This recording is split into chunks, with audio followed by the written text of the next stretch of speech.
Okay, first problem. How do you tell a matrix is invertible? If the, what's the word I'm looking for? Determinant? Determinant, yeah, it's not equal to 0, right? I'm glad I'm not the only one that Okay, yeah. I just wrote it down, but I couldn't Sometimes even think of the word. can't think of obvious words. Right. But yeah. If it's not equal to 0. Okay, right? so Yeah. that's, you just told me how to finish my sentence here, right? Right. Okay, And as long okay. as t is not 0. Well, what's the determinant? Well, Well, this times this gives you 2t squared plus t Right. minus the quantity t to the fourth minus t squared. So, Should be as long as t's not 0, right?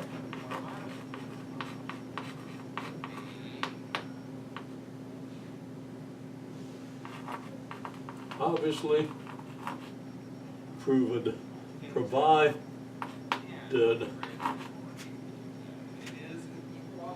negative t to the fourth plus t squared plus t, that's t to the fourth.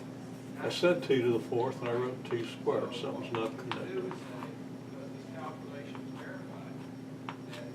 Not equal to 0, right? Right. Well,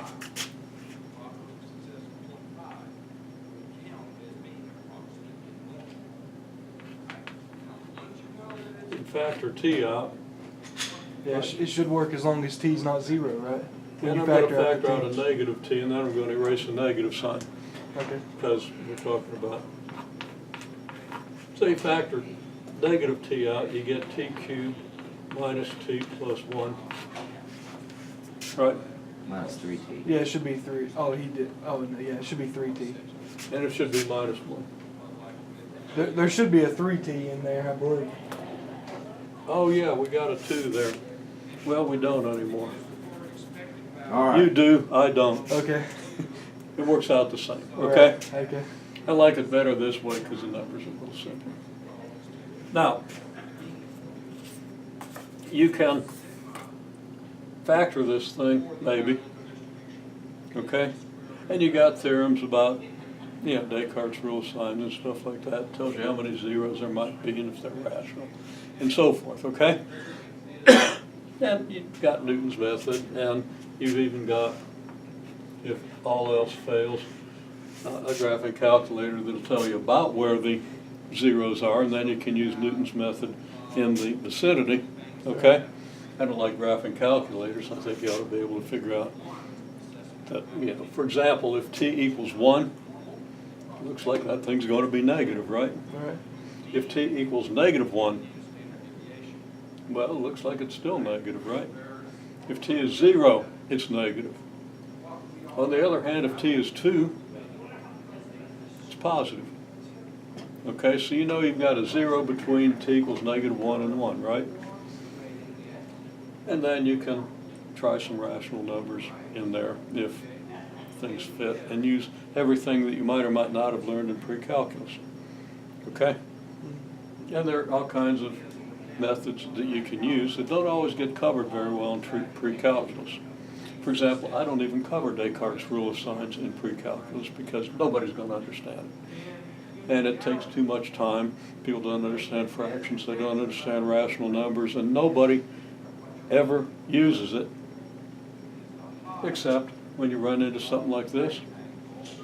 And now you can look up Descartes' rule of signs because it's pretty simple from your perspective. Okay, if you get advanced enough where you're actually going to use it, then you can read it and figure it out. Okay? So, yeah, I don't like not doing it, but people are so ill-prepared that we just don't have time. And it's pretty much non-essential. Matter of fact, at my presentation on Friday, I said, anybody ever encounter a place in the real world where you use Descartes' rule of signs? Everybody said, no. Well, here's a place where you might. Okay? So, but I said, no, I don't teach it. Okay? More important things to do. Anyhow, you can see if that factors. Practically,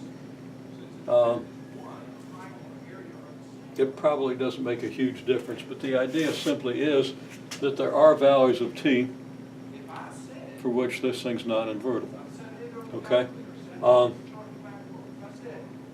And you simply know that if this is a continuous function, okay, if it's negative at t equals 1 and positive at t equals 2, that tells you it's got to be 0 someplace in between, right? It's an intermediate value theorem, which you proved in calculus, right? Okay? So you need to know those things, so you know where you are in the world when you run into something like this, okay? So there is a value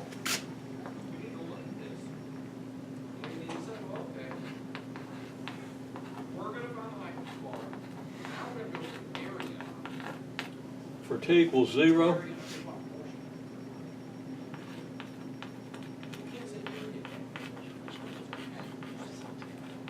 Some t between 1 and 2. Okay? And since this is a cubic polynomial that goes negative when t is negative, large negative, the end behavior. Negative on this side, positive on that side, because t cubed dominates it, right? Right. Okay? It means that the graph looks like this. Okay? Now, what happens between 1 and 2? Maybe it looks like this, where you have only 2 zeros and you have a repeated 0 between 1 and 2. Maybe it looks like this,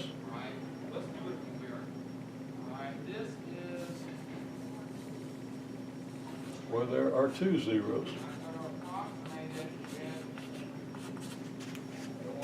So you can conclude all that.